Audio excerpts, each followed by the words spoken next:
So nice to be here with all of you, whether you're here for the first time or you come regularly. For those who were here yesterday, you know that Mark spoke of the connection between the divine name, Yud He Vav He, just some combination of is, was, and will be, and emunah, steadiness, constancy, faith. So I want to pick up today by beginning with feeling into that stability and solidity, wherever you may find it. You might want to take off your shoes and feel the holy ground, feel the ground beneath your feet, or become aware for a moment of the chair that is supporting you. You can do this with eyes open or closed. Just feeling into direct sensation, into solidity as we begin. This past Shabbat, a young man named Ezra, the son of my dear friend, Rabbi Chai Levi, who has been involved with IJS for 20 years, became a bar mitzvah.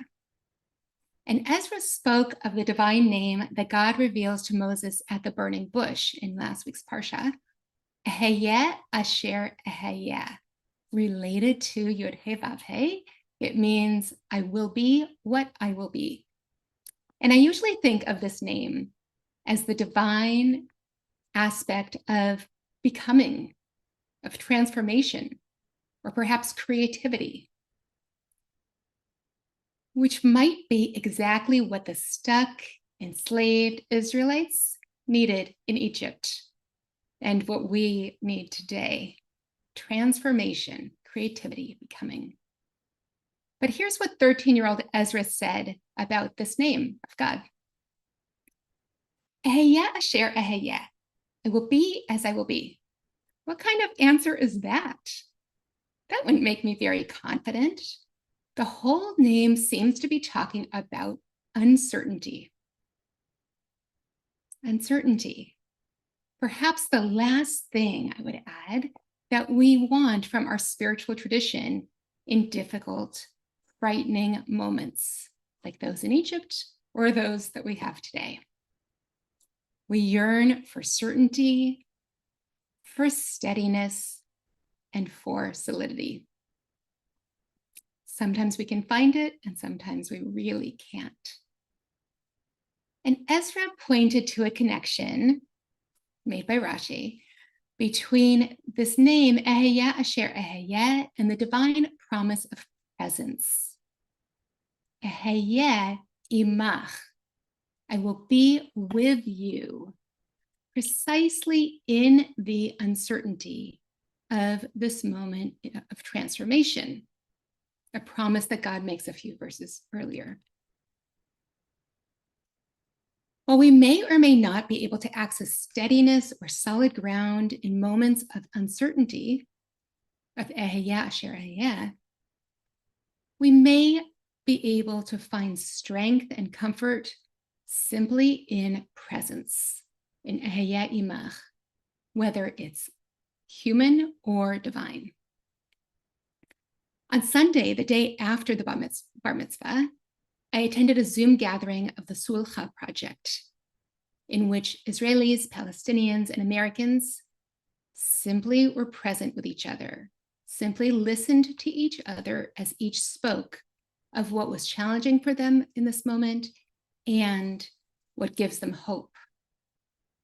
It was so moving to witness the relationships that had been built over decades in the Sulcha group, and how even in these incredibly volatile, uncertain, changing, and ambiguous times, that presence with each other mattered, even over Zoom.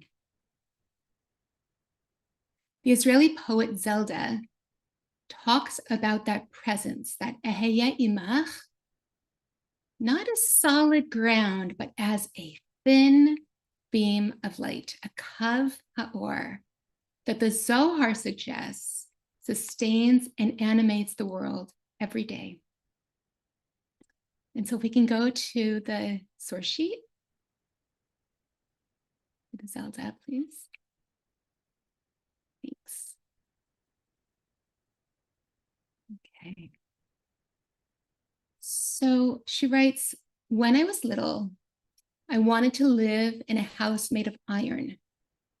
Maybe because I was born during a war, and with my mother's milk, I suckled from the fears of fire. Later, I understood that even houses made of iron, or bronze, or stone for that matter, are built on stony earth that stand atop reservoirs of water at a great distance from the great furnace at the heart of the world. And nothing but that thin beam of light, that kav ha'or, intangible and invisible, traversing the greatest of distances from the soul beyond the senses to the creator, protects me from the chaos and void, the tohu vavohu. For the earth moves and the roots move within it, and the stars move. Yeah, sure, yeah, everything is always in movement. Each one, each element with its own rhythm. And the blood within me moves, and my thoughts move. And repose, rest, menucha, can only be found within this beam, this kav. So before we go on, just take a moment. You might want to close your eyes and feel into, what is this kav for you? Can you sense, feel, or imagine a thin beam of light that is connecting through all of the chaos?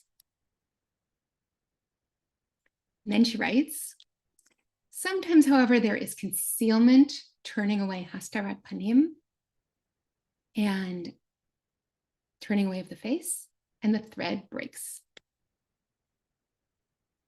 Many of us might be able to relate to that feeling these days. And this is actually, this moment of breaking is where we find the Israelites in our Torah portion. They are so distressed or anguished or literally short of breath. Kotzer ruach.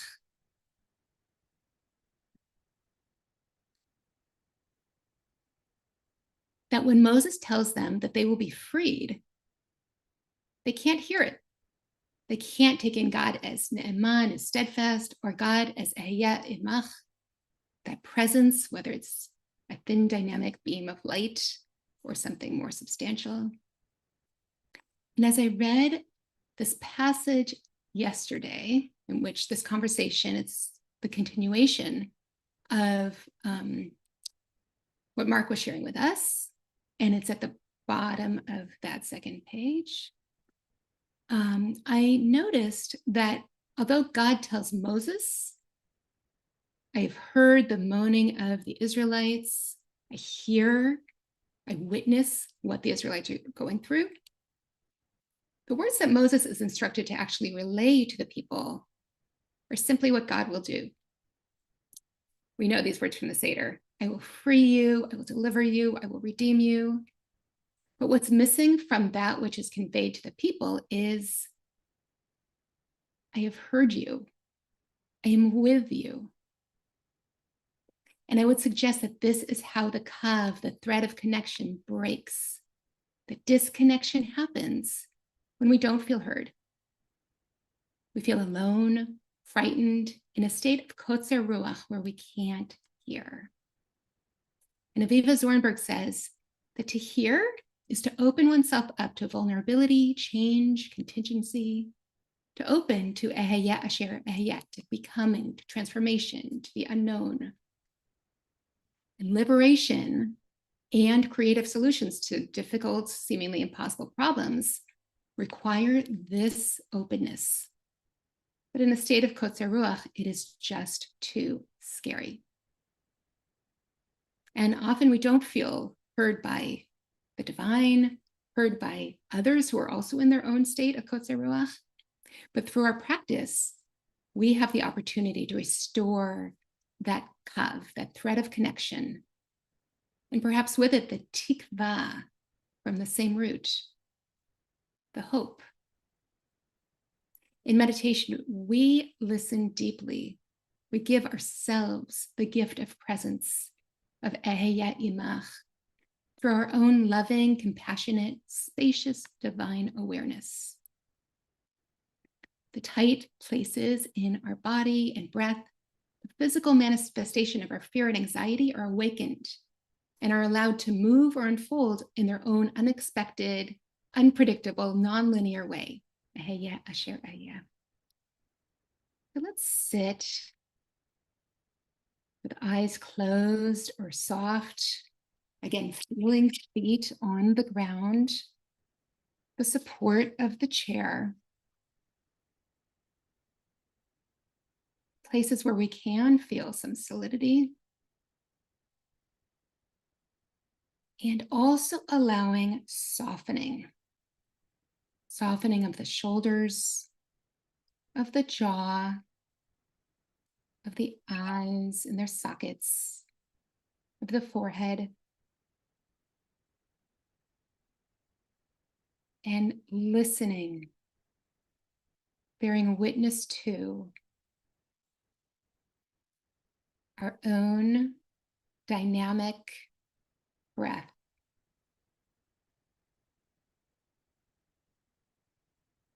Allowing it to move in its own way. Wherever it's most apparent, whether the rise and fall of the chest or the belly,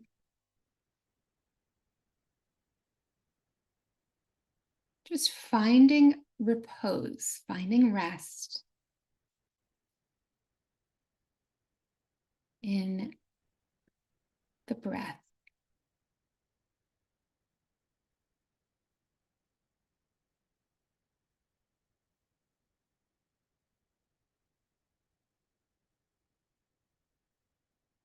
In the connection between our own listening, our own awareness, and the gift of this breath and then the next.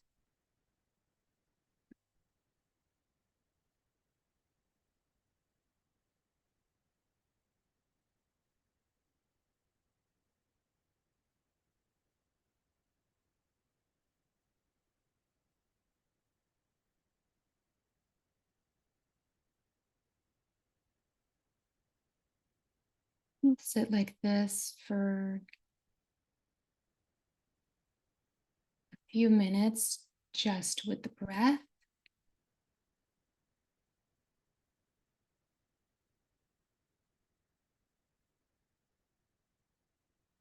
Just noticing what's the quality.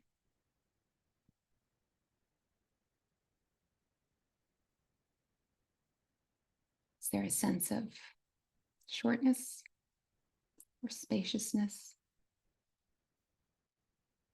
Not needing to make it any particular way. But you may find that as you listen with your awareness to your breath, it naturally softens and lengthens.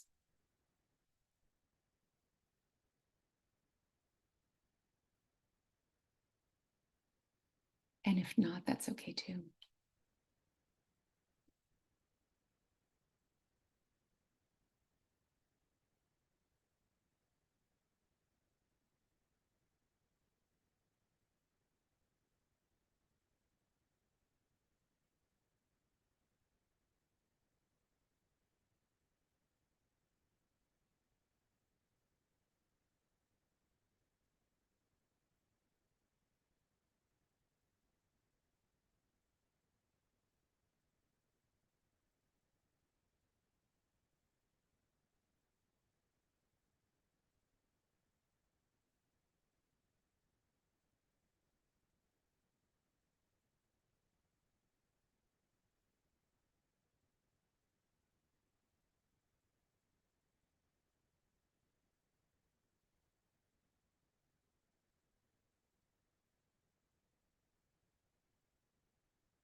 that breath is a great indicator of the quality of my awareness and my capacity to hear, to bring healing presence to my experience. If I notice that my breath is short or tight, I might stay with it longer in meditation. But as it lengthens and softens, as my awareness becomes more spacious and stable,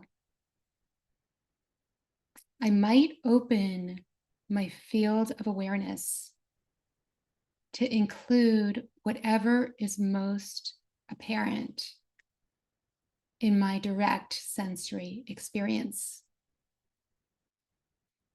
Whether it's a buzzing in the knee or a tightness in the shoulder. If there's something that arises in my field of awareness that is calling to me, if I have the spaciousness, I might move my awareness there.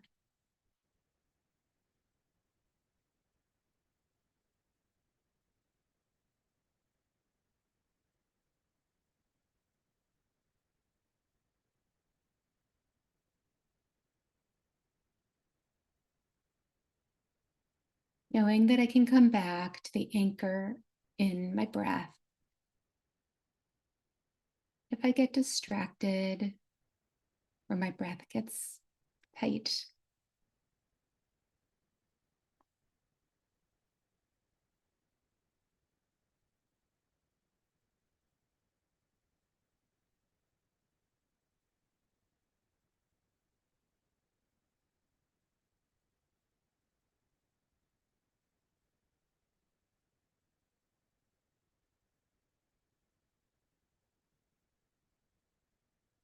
but just being present, being present with whatever arises in your direct sensory experience.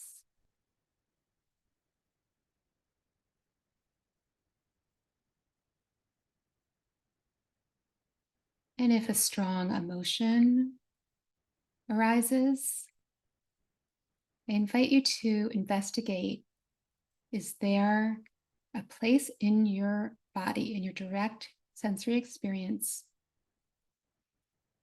that emotion is being reflected? A tight jaw or shoulder or tightness in the chest, that kotzer. And if so, rest your awareness there in physical sensation, allowing it to just be as it is, allowing it to move and change as it will. Asher.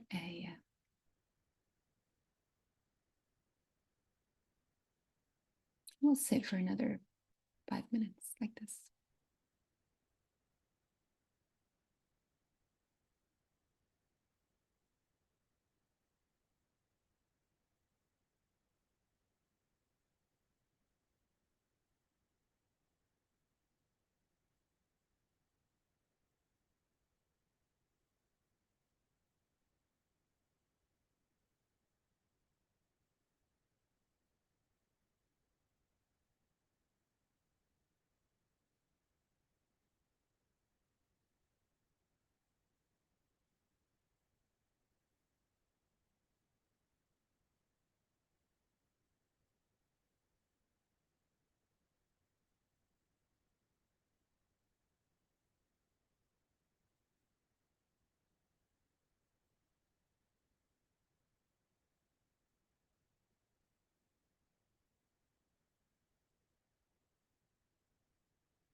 last minute or so of our sit today.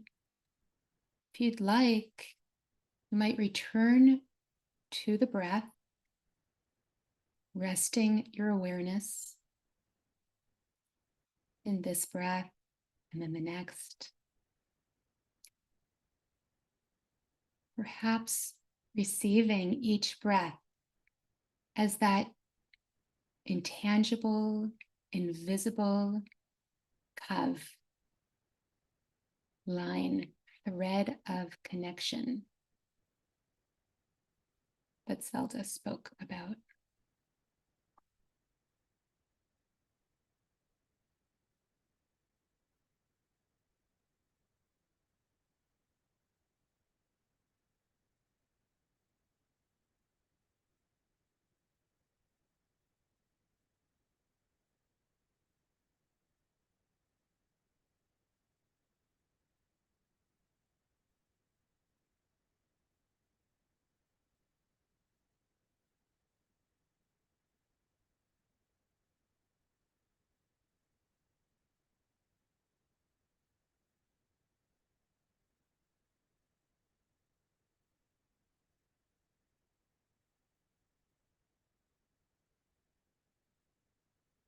And when you're ready, gently open your eyes. You might want to take a look in gallery view at the faces that are not turned away, but that are turned towards you as we are in connection with each other, present with each other. Thank you.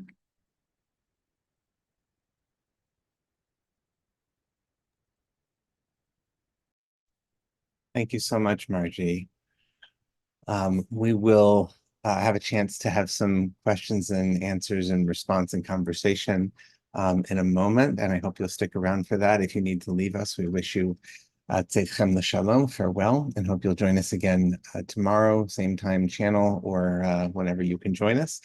Right now, we're going to have a moment for those who are saying Kaddish to do so, the morning prayer. If you have someone you are holding in heart or mind as you say Kaddish today, please enter it into the chat. Feel welcome to do that. Some folks have already started to. We'll put the text up on the screen. And I invite you to unmute if you'd like, and you can join me in reciting Kaddish. Yitkadal v'yitkadash shmei Rabbi Amen. Divrach Yitei Yamdich Lachei V'chayechon Yomecho V'chayei Kol Israel Galav Isman Karev V'Yitol Yehei Shmei Rabba Barach Alam Almei Almayim Yitbarach Yishtabach V'Yitfar V'Yitramam V'Yitkasei V'Yithadar V'Yit'ale V'Yit'ala Shmei Kedusha Brichu Ilam Birchata V'Shirata Ushbachata V'Nechemata Da'aviman V'Almu Amen. Mama Rabba Ein Shemaya L'Chaim Aleinu V'Al Yisrael Amen. Oseh Shalom B'Mama V'Yaseh Shalom Aleinu V'Al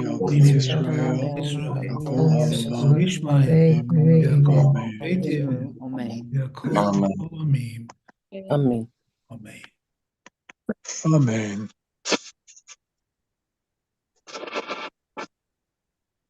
Liz Barker. There we go. All right, thank you, everybody. So we'll bring Margie back onto the screen here. We can have a conversation. Thank you, as always, for your teaching, Margie. Such a wonderful gift to be able to practice with you and learn from you. And I'm sure I'd love to hear what questions or what arose for people. It was a very rich teaching, as always.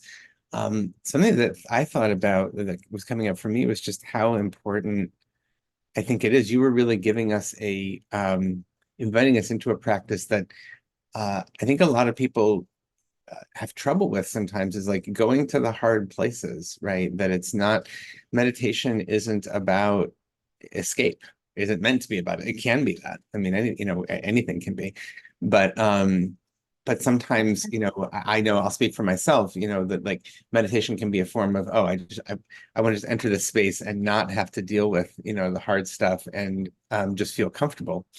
And I think you were inviting us to go to like, no, there's like to get real with what's real, to be present with what's real, and iman achi b'tzara, to be imam, that I will be with what is in your suffering, right? And that's that is a deeper, more challenging form of practice. I'm wondering how that was for people who are in the room today with us, and would love to know how that was for you. But I wonder, Margie, you just want to respond to that for a moment, that distinction, in our meditation practice.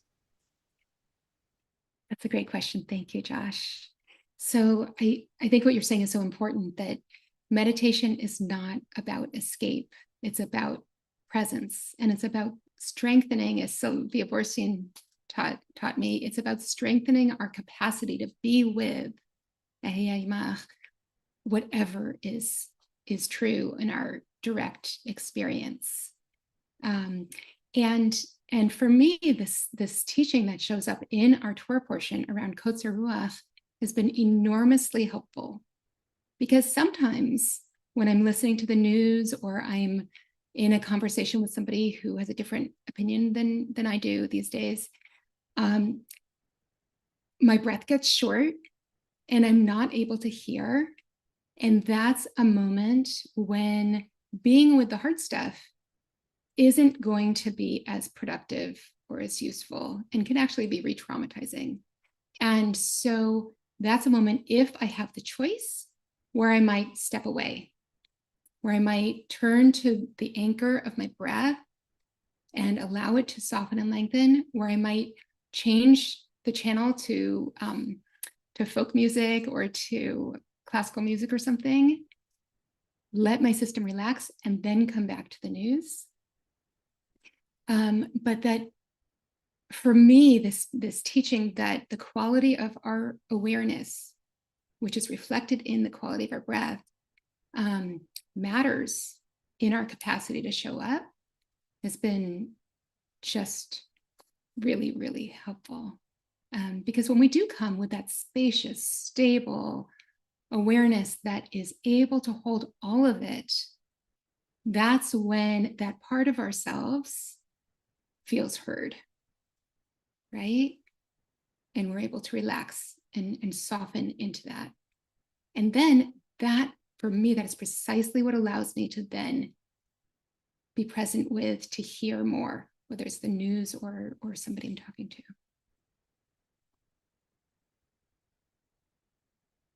You're on mute, Josh. Thank you. 4 years in, still, we still have, all of us still have moments we don't unmute. There's a number of good, wonderful comments here, responses. Hannah, interesting that we are left hanging with the observation the children of Israel couldn't hear due to their fears. And we know we have to go through the arduous journey with them up to Na'aseh v'nishma, accepting the Torah, and we will do and we will listen, we'll understand. It's a very real experience to be caught in the fear of any given situation until we are finally able to hear beyond it. It's a beautiful observation. Thank you. This gets to a theological one, Valerie's question. Under what circumstances do you think there will be, or maybe can be, hastarat panim, turning away of the face of the divine? I believed it was constant and never withdrawn. I guess, Margie, I'll let you respond, since you brought up the concept, so we have to do justice to it. Yeah. So let me do the second one first, and then come back to the question of fear. So the promise from is, I will always be with you. My face will never turn, right?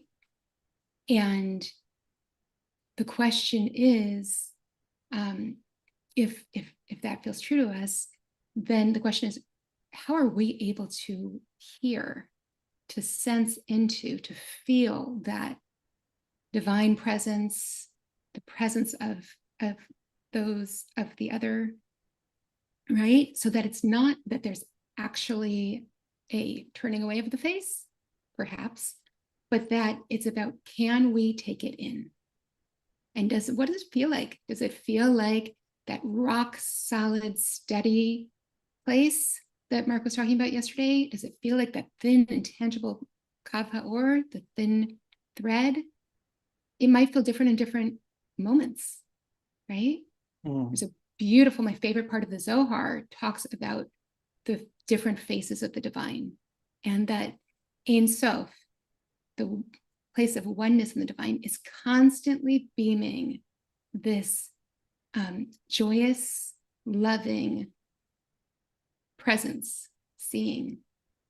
And that even another part of God can't always take that in, right? So, of course, we can't always take that in. I want to, if I can, I'd like to talk about the fear, the question about fear. And what I heard in there is, what do we do with it in our meditation? And I think for me, this teaching that if we can find the place in our direct sensory experience where that fear is showing up, then it's less overwhelming, and we can actually witness it moving and changing in its own way. It might get tighter, it might get looser, but that shift that, in my experience, often happens in our direct experience, direct physical experience, has an impact on the feeling of fear or anxiety or whatever it is, in a really helpful way. Yeah.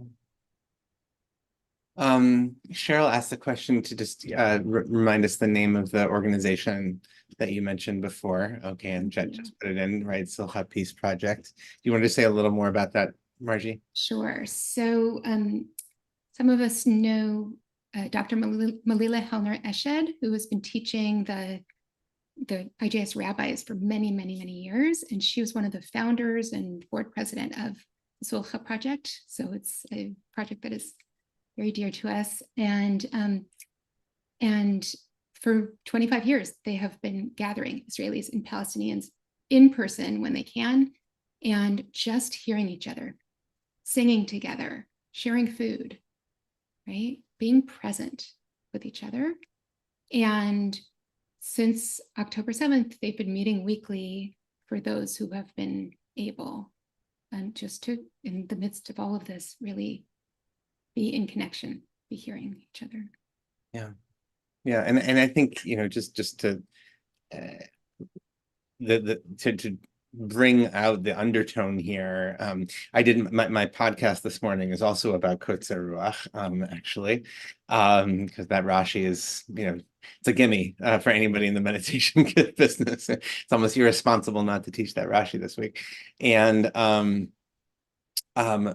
I also had in mind, so many people that Israeli relatives and people here who, the really just really painful self-awareness, that feeling like the words that I've heard of, like, I don't feel like I have room in my heart right now, right, to hear the story, to hear the suffering of somebody from the other side, quote unquote.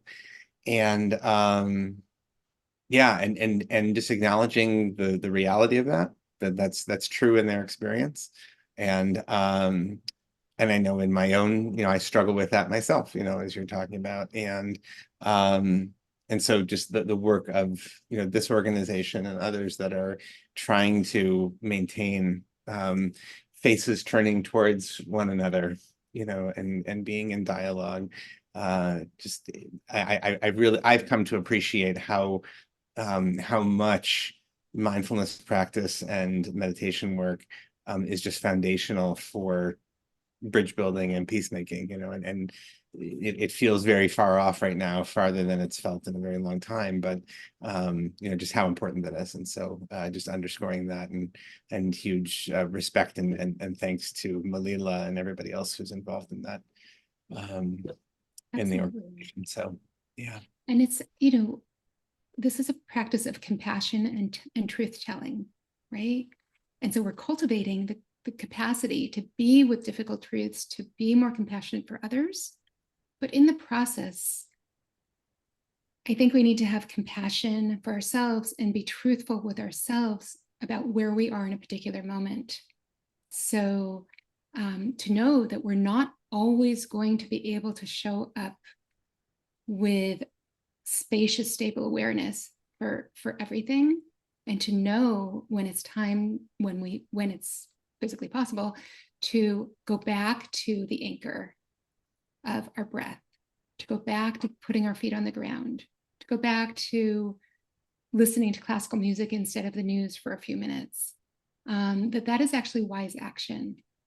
And so what you're saying is so important, Josh, that we can't, when we push ourselves to show up in ways that we're just not able to in a particular moment, sometimes we have to, sometimes we have no choice. But when we have the choice to just for a few minutes go back to the breath, back to the ground, and show up in a more helpful and wise and clear and healing way, I think that's part of the value of what this practice gives us. Yeah. Is that choice. So it'd be really interesting to come back to this in a couple of weeks at the moment of Beshalach, right? And crossing the sea when, the response is Matitzake Elai, like, what are you doing at, Moses, why are you davening right now? You need to go take care of business.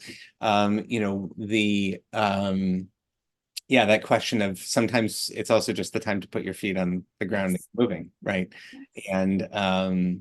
And it is really interesting that, Nachshon in that story, where does he comes up just to the point where he can no longer breathe, and then, and then the water's open, so There's the breath again. there's the breath again, right? Yeah. And but Nachshon may have sort of done it by himself, but really the people went through together. And I am terrified of heights, and I live in Berkeley that has these beautiful walks in the hills. And there are moments when I am walking through the hills with these beautiful vistas, and I am terrified just because I'm afraid of heights. But if I'm alone, and if there's somebody walking next to me, if there's someone holding my hand or just present, that fear for me in those moments often will just dissipate. Yeah. And so presence, being together, whether it's on Zoom or in person, it matters as we're going through the sea. Yeah. It matters. Yeah. Great way to sum up the teaching today. Thank you. I think that's a good place for us to pause probably. Oh, there we go. We're still here. Okay, there we go. My screen just did something. Margie, thank you as always for your teaching and the gift of your very skillful presentation and your Torah. Thank you to everybody for being part of our practice today. A lot of good stuff in the chat. So check it out.